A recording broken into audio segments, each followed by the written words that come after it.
Hey guys, before we get started with our practice today, let's take 3 deep cleansing breaths together. Inhaling through the nose and sighing the breath out through the mouth with an HA sound. So inhale to begin, filling the belly and the chest, and then sigh it out. Do this 2 more times.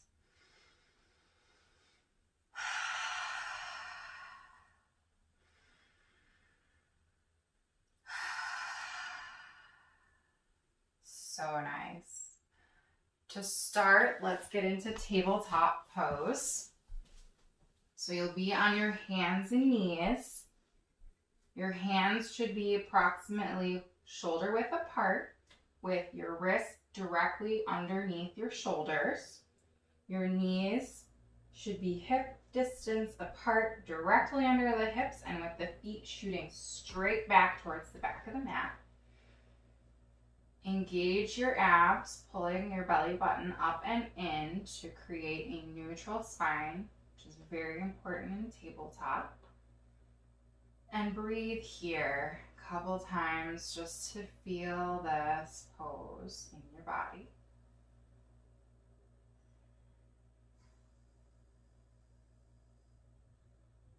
Great. As you're ready, on your next inhale, you're going to lift the tailbone, drop the belly, and bring the chest forward through the shoulders and lift the gaze. This is cow pose. As you exhale, you're going to do the opposite, tucking the pelvis, rounding through the back, and dipping the chin towards the chest for cat pose. We'll do this 2 more times. Inhaling, bringing the chest through and lifting the pelvis. Exhaling, tucking that pelvis with an ugly butt, rounding the back. 1 more time.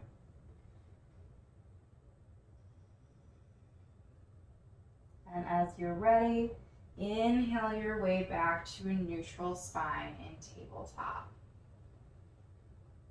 On your next exhale, tuck the toes and press the hips up and back into downward facing dog. Your feet should be about hip width apart.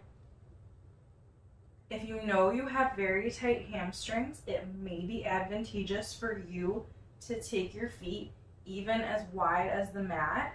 That may allow you to create more of a neutral spine and actually get more out of the pose. Once you're comfortable here, bend the knees and press the chest back towards the upper thighs. Engaging the abs by pulling the belly button in towards the spine. You can re-straighten the knees, leaving a micro bend, or keep them bent. This is another great option if you know you have really tight hamstrings or calves, and this can actually bring the stretch more into your calves. Your ears should be in line with your biceps, and you want to keep the weight in your hands evenly distributed across all of your knuckles and not only in your palms. Beautiful. Feel your down dog here, and then go ahead and pedal it out.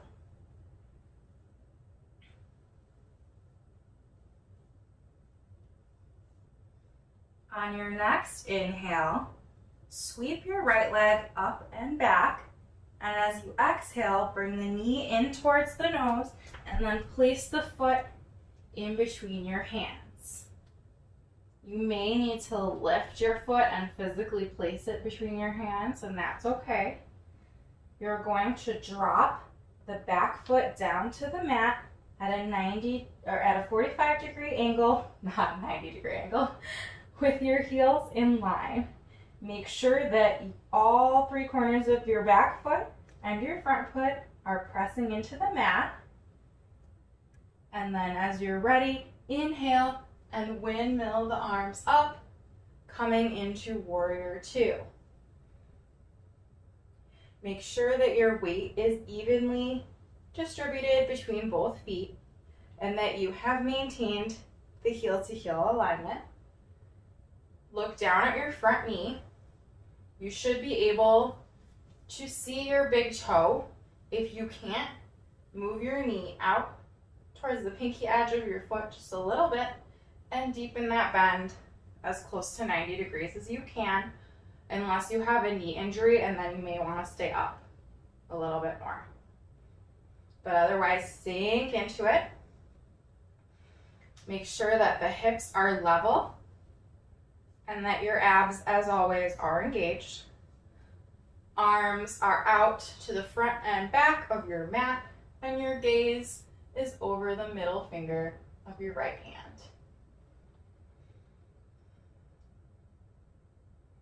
To move on, inhale to come forward a little bit, and then exhale to come down into extended side angle.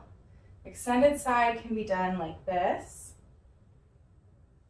or here, but you don't want to crunch down and be resting your weight on your front leg, because the goal here is to create extension in your side bodies. So here is great, maintaining that 90-degree angle in the front knee.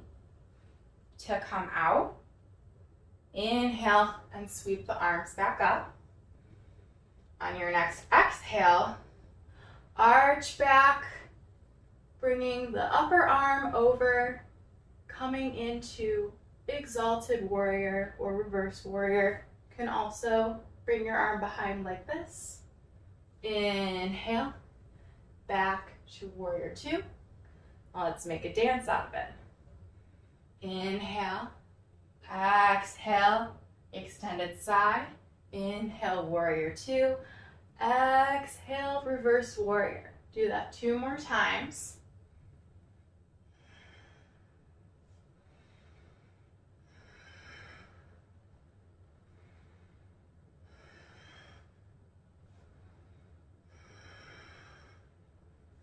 Beautiful.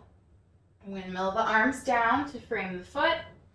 Step it back to downward facing dog.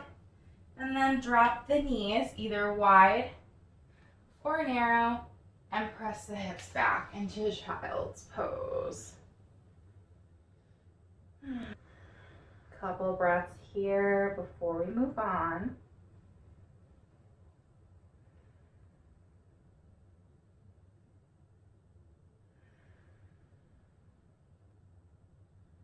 On your next exhale, press back up into downward facing dog.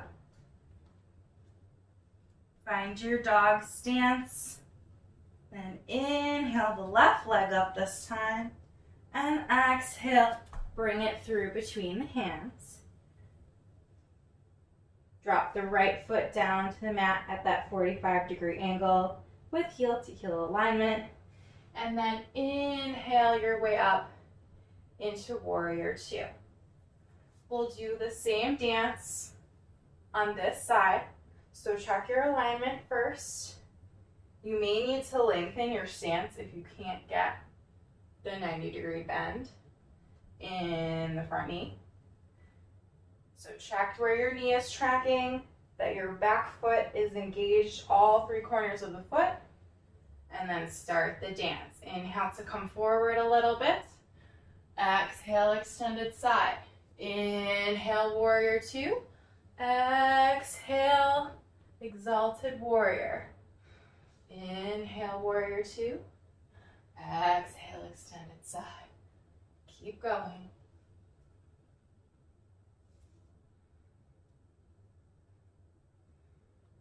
Last exalted warrior. Come back to warrior two. And then exhale, release the arms down to frame the foot. Step it back to downward facing dog. You can rest in down dog or in child's pose. Another great way to add energy is through back bends. But in order to safely perform back bends, we need a strong core to protect our lower back. So to that end, we are going to do some down dog crunches. I always say take or leave anything that doesn't serve you in your practice. If you're not there yet, don't worry about it. Just stay in child's pose or hold down dog, because that's going to be good for your shoulder strength and your abdominal strength as well. So we're going to go back up into downward facing dog. If you're already there, we'll meet you there. If you're in child's pose, press the hips up and back again. Now we're going to start the same way we did when we went into Warrior 2. We're going to inhale our right leg up and back. And then we're going to exhale and bring the knee to the left wrist across the body. Inhale to shoot it back up.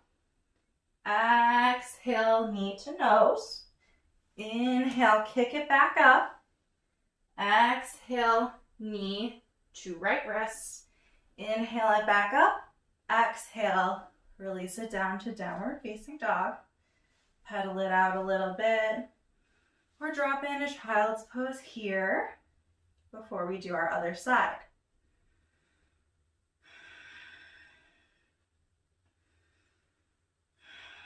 On your next inhale, sweep the left leg up and then exhale it down to the right wrist.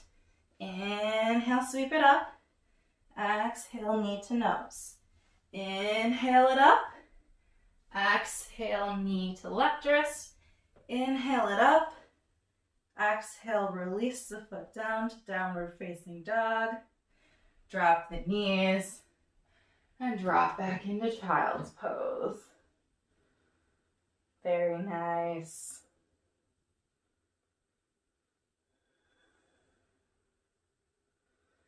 Come back into hands and knees and release the pelvis and the upper body to the mat, coming down onto your belly. Now, some of you may know that the core is not just the front of your mid-body, it is also your back muscles. So we want to work those as well in order to have a fully strengthened core. So now we're going to do a few sleeping crocodiles. So what you're going to do is place one hand on top of the other, right in front of where your head is, and rest your forehead down onto your hands. Press the tops of the feet into the mat. Your knees may lift, that's okay.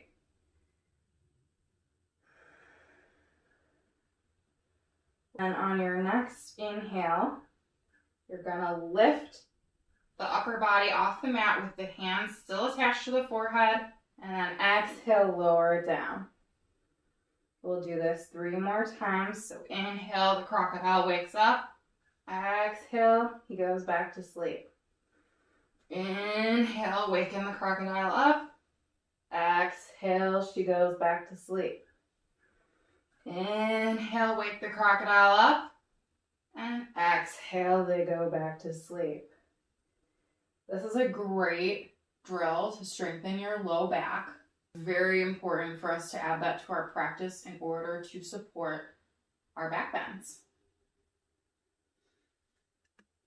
Place the palms beneath the shoulders on either side of your body, and then press yourself back up to hands and knees. Shift your feet to the side, sit back on your booty. We're gonna go down onto our backs now. Grab a block within easy reaching distance. And then exhale and roll back one vertebra at a time, coming to rest on your back.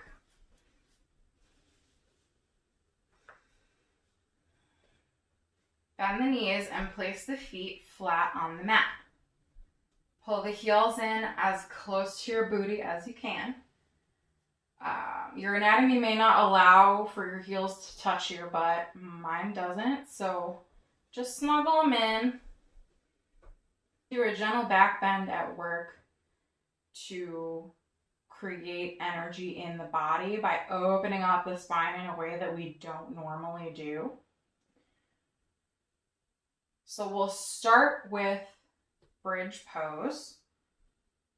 Press the hands down into the mat on either side of the body. Press the feet into the mat and drive the hips up, pressing the feet into the mat, the knees shooting forward.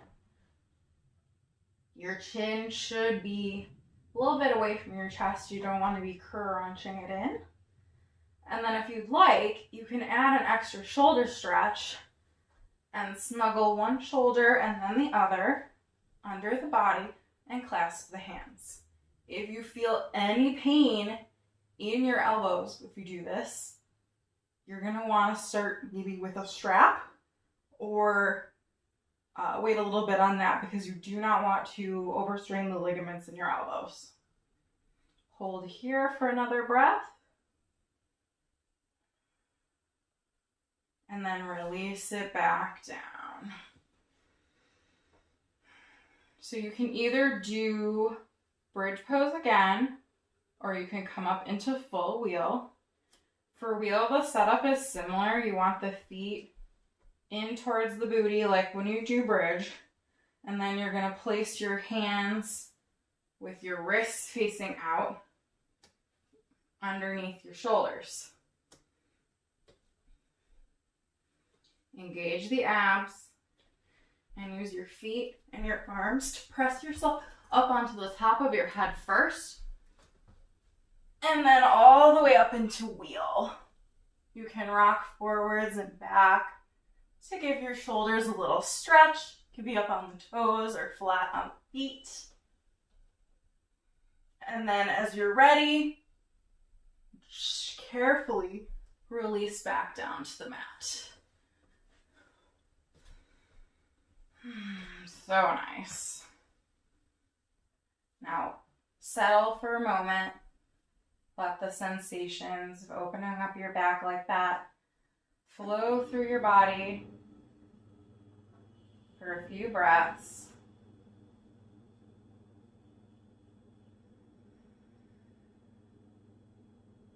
And then pull the knees into the chest. Give them a squeeze. Rock back and forth. Massage out your sacrum a little bit by taking your knees and using them to draw circles on the ceiling and trace around your sacrum in both directions.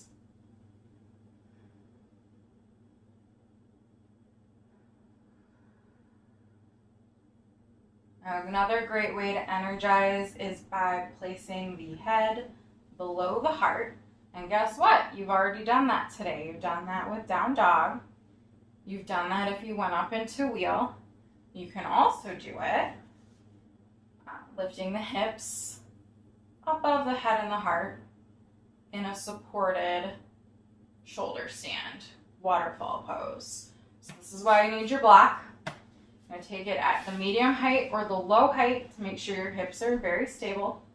We'll gently lift the hips like you're coming into bridge, and then place the block directly underneath of the pelvis.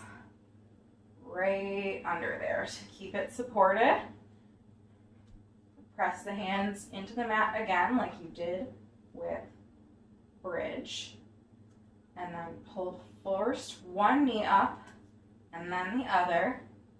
Hang out here for a second, make sure your hips are stable, and you can stay here with your knees at 90 degrees, or you can extend the feet up towards the ceiling for waterfall pose. Getting your feet above your heart, and guess what? You're doing a baby inversion. A lot of the same benefits of headstands or handstands, but a lot more accessible. Stay here for a few breaths. To come out, rebend the knees, and then drop one foot and then the other to the mat. Gently lift the hips and extract the block for slowly lowering your pelvis back to the mat. You can pull the knees into the chest again here. Grab the outside edges of your feet and pull the knees to either side of the body to come into happy baby. Rock and roll here to help release the lower back a bit more. Our back bends. You can straighten one leg and then the other. And then release the feet down. Get ready to come into Shavasana. Grab your bolster, blanket, pillows, socks, whatever you like to have for Shavasana. And extend the legs out. And relax the arms to either side of the body. If you have access to a wall, for more energizing effects, you can also scoot your booty up next to the wall and then swinging your legs up for legs up the wall. Similar to waterfall pose that we just did, just minus the elevation of the hips and the walls holding your legs up for you. To make it even easier, you can take a strap, extend it out, place your feet between the loops and put them around your legs just above the knees.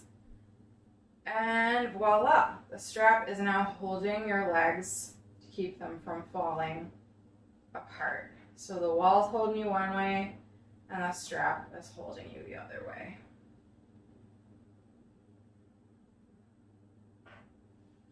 This is where I will leave you. You can stay in Shavasana for as long as you like. A minute, 5 minutes, or even 15. Only you know what your body needs.